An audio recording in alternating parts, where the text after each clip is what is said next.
জানাবো উচ্চকক্ষে পিয়ারে আটকে আছে নির্বাচনী সমঝোতা। এদিকে জামায়াত ক্ষমা না চাইলে ক্ষমতায় যেতে পারবে না বললেন কাদের সিদ্দিকী। এবং সর্বশেষ জানাবো ২৫০০-এ গণপিটুনিতে ডাকাতের মৃত্যু, ডাকাত দলের হামলায় আহত ৪। শুনছিলেন সংবাদ শিরোনাম, এবারে বিস্তারিত। জামায়াত ক্ষমা না চাইলে ক্ষমতায় যেতে পারবে না বললেন কাদের সিদ্দিকী। কৃষক শ্রমিক জনতা লীগের সভাপতি বঙ্গবীর কাদের সিদ্দিকী বলেছেন, ১৯৭১ সালে জামায়াত ইসলামী যে কাজ করছে তার জন্য যদি ক্ষমা প্রার্থনা না করে বাংলাদেশের শাসন ক্ষমতায় কোনোদিন যেতে পারবে না। কাদের সিদ্দিকী বলেন, জামায়াতের লোকেরা আমার পাশে বসে আছে, এটা আমার কাছে কোনো ব্যাপার না। তাদের সঙ্গে আমার বিরোধ ৭১-এর মুক্তিযুদ্ধের কারণে। তখন তারা অন্যায় করেছে, তবে আজকের প্রজন্ম সেই অন্যায়ের সঙ্গে জড়িত নয়। বাংলাদেশে জন্ম নেওয়া প্রত্যেকেই আমার কাছে সমান, সে জামায়াতের সন্তান হোক বা আওয়ামী লীগের। তিনি আরো বলেন, কিন্তু ৭১-এ জামায়াত ইসলামী যে কাজ করেছে তার জন্য যদি আন্তরিকভাবে ক্ষমা প্রার্থনা না করে, যেমন আল্লাহর কাছে ক্ষমা চাওয়া হয়, তাহলে যত শক্তি তারা হোক না কেন কোনোদিন দেশের শাসন ক্ষমতায় যেতে পারবে না। মুক্তিযুদ্ধের প্রসঙ্গে তিনি বলেন, আমি লড়াই করেছি পাকিস্তানি হানাদারদের বিরুদ্ধে।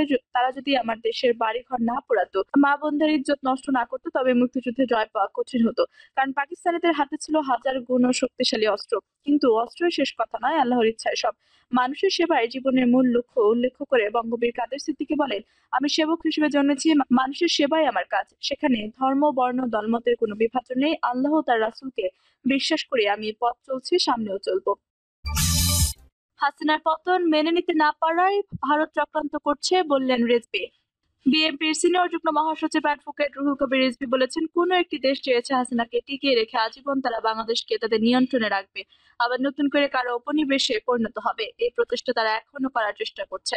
যারা শেখ হাসিনা পতনকে মেনে নিতে পারেনি তারাই দুর্গাপূজার সময় দেশকে অস্থিতিশীল করার চক্রান্ত করে যাচ্ছে। রুহুল কবির রিজভী বলেন, কোনো একটি দেশ চেয়েছে হাসিনাকে টিকিয়ে রেখে আজীবন তারা বাংলাদেশকে তাদের নিয়ন্ত্রণে রাখবে। এই প্রচেষ্টা তারা এখনো করার চেষ্টা করছে। আজ সীমান্তে পাহাড়ে অশান্তি কেন? কি এমন ঘটনা হয়েছে পূজার সময়? সেখানেও তো অনেক হিন্দু সম্প্রদায়ের মানুষ আছে, সেখানে অশান্তি করে হঠাৎ অশান্তি করা হলো কেন? সারা দেশকে ওইদিকে দৃষ্টি নিবন্ধন করা হলো কেন? এই উৎসবের মুহূর্তে এটা পরিকল্পিত বাংলাদেশকে অস্থিতিশীল করার একটা জাতীয় আন্তর্জাতিক চক্রান্ত। যারা শেখ হাসিনার পতনকে মেনে নিতে পারেনি তারা এই চক্রান্ত করে যাচ্ছে দুর্গাপূজার সময়। এমন কিছু ঘটনা ঘটাতে হবে যাতে বাংলাদেশের ভাবমূর্তি নষ্ট হয় বিদেশে। এই কারণে এই প্রচেষ্টা তারা চালাচ্ছে। বিএনপির মুখপাত্র বলেন, হাসিনা ক্ষমতায় থাকতে চেয়েছেন তার রাজত্ব কায়েম করার জন্য। তার ছেলে, মেয়ে, ভাগ্নিকে সম্পদ দেবেন, এটা ছিল শেখ হাসিনার একটা পারিবারিক শাসন। পারিবারিক রাজত্ব তৈরি করতে চেয়েছেন কারণ তিনি মনে করতেন যে এই দেশটা তার বাপের, এটা তাদের ব্যক্তিগত মালিকানা এবং ব্যক্তিগত জমিদারি। উচ্চকক্ষে পিয়ারে আটকে আছে নির্বাচনী সমঝোতা। আসন্ন জাতীয় সংসদ নির্বাচনে প্রস্তাবিত উচ্চকক্ষে আনুপাতিক প্রতিনিধিত্ব পদ্ধতির বাস্তবায়নে জাতীয় নাগরিক পার্টি সহ বিভিন্ন ইসলামী দলগুলোর সঙ্গে বাংলাদেশ জাতীয়তাবাদী দলের নির্বাহী সমঝোতা আটকে আছে। বিভিন্ন দল উচ্চকক্ষ বর্তমান সংসদে পিআর পদ্ধতির দাবি জানালেও বিএনপি শুধুমাত্র উচ্চকক্ষে পিআর মেনে নিলেই অনিশ্চয়তা কেটে নির্বাচনী ট্রেনের হুইসেল বাজবে বলে মনে করেন বিএনপির ও ইসলামী দলগুলোর একাধিক শীর্ষ নেতা। জাতীয় ঐকমত্য কমিশনের একাধিক সূত্র জানিয়েছে, ঐকমত্য কমিশনের শীর্ষ কর্মকর্তারা প্রস্তাবিত উচ্চকক্ষে পিআর পদ্ধতির পক্ষে। এখন বিএনপি রাজি হলেই তা আনুষ্ঠানিকভাবে জানানো হতে পারে। যদিও এখন কমিশনের জুলাই সনদ বাস্তবায়নের কৌশল নিয়ে আলোচনা চলছে। একাধিক ইসলামী দলের নেতার সঙ্গে কথা বলে জানা গেছে, জামায়াত ইসলামী, ইসলামী আন্দোলন, বাংলাদেশ খেলাফত মজলিস পিআর পদ্ধতিতে উচ্চকক্ষে বা নিম্নকক্ষে নির্বাচনের দাবিতে রাজপথে সক্রিয় হওয়ার ঘোষণা দিলেও আদতে তারা এই দাবিতে বড় ধরনের সক্রিয় কর্মসূচিতে যাবে না। প্রত্যেক ফ্যাসিস্ট যাতে আন্দোলনে যুক্ত হয়ে নাশকতা করতে না পারে, এজন্য তারা বিভিন্ন কৌশল নিচ্ছে। নিশ্চিত আওয়ামী লীগ নির্বাচন বানচালের চক্রান্ত করছে, এটাও তারা বুঝতে পারছে। যুক্তরাষ্ট্রে আওয়ামী লীগের আকস্মিক ভূমিকা অনেককে ভাবিয়ে তুলছে। আবার বিএনপিকে চাপে রাখতে যেকোনো মূল্যে তফসিলের আগেই বা সুবিধাজনক সময়ে তারা নির্বাচনী আসন বা পিআর ইস্যুতে সম্মানজনক সমাধান চাইছে। নির্বাচন বর্জনের হুমকিও মূলত তাদের এই আন্দোলন ও নির্বাচনী প্রচারণার কৌশল। বাংলাদেশ জামায়াত ইসলামীর সেক্রেটারি জেনারেল মিয়া গোলাম পওরার মনে করেন, রাজনৈতিক দলগুলো যদি সংখ্যানুপাতিক প্রতিনিধিত্ব পদ্ধতির দাবিতে একমত হয় তবে এটি বাস্তবায়ন করতে বড় কোনো জটিলতা থাকবে না। তার ভাষায়, সব দল যদি একসঙ্গে অবস্থান নেয় তাহলে ১ মাসের মধ্যে এই পদ্ধতি বাস্তবায়ন সম্ভব। আমরা আন্দোলন করছি, দাবি জানাচ্ছি, পাশাপাশি আলোচনাও চালিয়ে যাচ্ছি। এই আন্দোলনের মাধ্যমে জাতিকে বোঝাচ্ছি যে আমাদের দাবি যৌক্তিক ও ন্যায্য। সম্প্রতি প্রধান নির্বাচন কমিশনার এএমএম নাসির উদ্দিন বলেছেন, পিআর বা সংখ্যানুপাতিক প্রতিনিধিত্ব পদ্ধতি সংবিধানে নেই, গণপ্রতিনিধিত্ব আদেশেও নেই।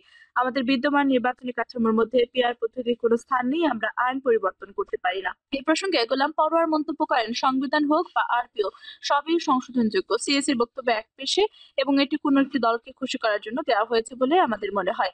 পিআর পদ্ধতি আদায়ের পথে জামায়াতের জন্য চ্যালেঞ্জ বাড়বে কিনা এমন প্রশ্নের উত্তরে তিনি বলেন, আন্দোলন যেমন চলবে তেমনি আলোচনাও চলবে। ঐক্যমতের পথ এখনো বন্ধ হয়নি।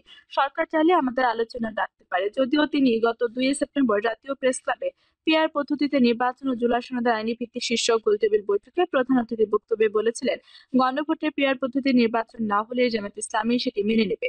গত শুক্রবার নিউ ইয়র্কের ম্যানহাটনের গ্র্যান্ড হায়াত হোটেল সাংবাদিকদের সঙ্গে আলাপ করেন জামায়াতের নায়েবে আমির সৈয়দ আব্দুল্লাহ মোহাম্মদ তাহের। আলাপের শুরুতেই তিনি জানান, ফেব্রুয়ারিতে নির্বাচনের জন্য জামায়াত ইসলামের প্রস্তুতি নিচ্ছে। আব্দুল্লাহ মোহাম্মদ তাহের বলেন, ফেব্রুয়ারিতে নির্বাচনের একটি সম্ভাব্য তারিখ ঘোষণা করা হয়েছে। আমরা সবাই এর সঙ্গে একমত। আমরা ফেব্রুয়ারিতে নির্বাচনের প্রস্তুতি নিচ্ছি, কিন্তু তার আগে কিছু বিষয় আছে গুরুত্বপূর্ণ, যেগুলোকে সমাধান করা দরকার। যেমন জুলাই সনদ, এটির বিষয়ে আমরা একমত হয়েছি, কিন্তু সেটি বাস্তবায়ন না হলে সেখানে একমত হওয়ার কোনো বাস্তবতা নেই। পিআর এর সঙ্গে জাতীয় নাগরিক পার্টি জানিয়েছে তারা নিম্নকক্ষে নয় উচ্চকক্ষে সংখ্যানুপাতিক পদ্ধতি চায়। তবে জামায়াত উচ্চ ও নিম্ন দুকক্ষেই পিআর চায়। এই ব্যাপারে তাহের বলেন, আমরা দুকক্ষেই পিআর চাচ্ছি। ঐক্যমতের কমিশনের বৈঠকে 31টি দল ছিলাম, এর মধ্যে 25টি দল পিআর এর পক্ষে, কিন্তু কিছু পার্থক্য ছিল। কেউ উচ্চ কক্ষে পিআর এর পক্ষে, আবার কেউ উচ্চ ও নিম্ন দুই কক্ষেই পিআর এর পক্ষে। কিন্তু পিআর চায় 31 দলের মধ্যে 25টি দল, সেজন্য আমরা পিআর চাচ্ছি। পিআর শেষ পর্যন্ত না হলে নির্বাচনে অংশ নেবেন কিনা প্রশ্ন করা হলে উত্তরে তিনি বলেন, ইফ বাট এগুলো রাজনীতিতে নাই। আমরা আমাদের দাবি করেছি, আশা করছি সরকার এটি মানবে। যেহেতু এটা জনগণের দরকার এবং আমরা ফেব্রুয়ারিতে নির্বাচনে অংশ নিব, তাছাড়া জামায়াত নেতারা দাবি করছেন দেশের বেশিরভাগ মানুষ ও দল পিআর পদ্ধতিতে নির্বাচন চায়। পিআর পদ্ধতিতে নির্বাচন দিলে ভোট স্বৈরাচার হওয়ার সুযোগ থাকবে না। পিআর পদ্ধতিতে নির্বাচন না হলে জামায়াত ইসলামী নির্বাচনের বিষয়ে সরকারকে কোনো সহযোগিতা করবে না বলেও হুঁশিয়ারি দিয়েছেন নেতারা।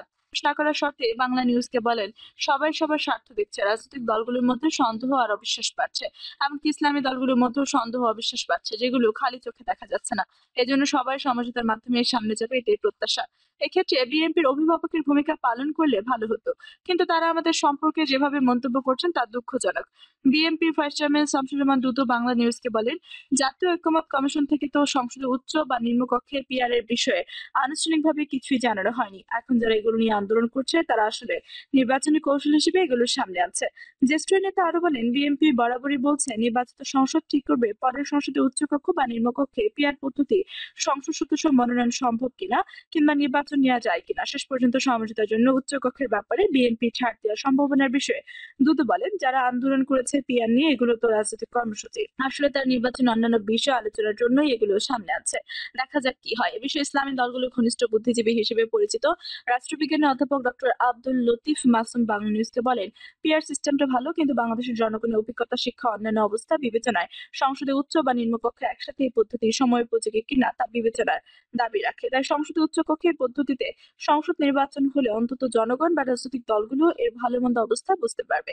তাহলে বিএনপি অন্যান্য দল শেষ পর্যন্ত উচ্চ কক্ষে পিআর সিস্টেমের সমঝোতা আসছে এমন সম্ভাবনা দেখছেন কিনা জানতে চাইলে ডক্টর মাসুম বলেন, একজন রাজনৈতিক পর্যবেক্ষক হিসেবে মনে হচ্ছে উচ্চকক্ষে পিআর পদ্ধতিতে বিএনপি রাজি হলে এনসিপি, জামায়াত, চরমনায় পীর, অন্যান্য ইসলামপন্থী বা তাদের সমমনা দলগুলো নিম্নকক্ষে বর্তমান নির্বাচন পদ্ধতিতে নির্বাচনে অংশ নেবে।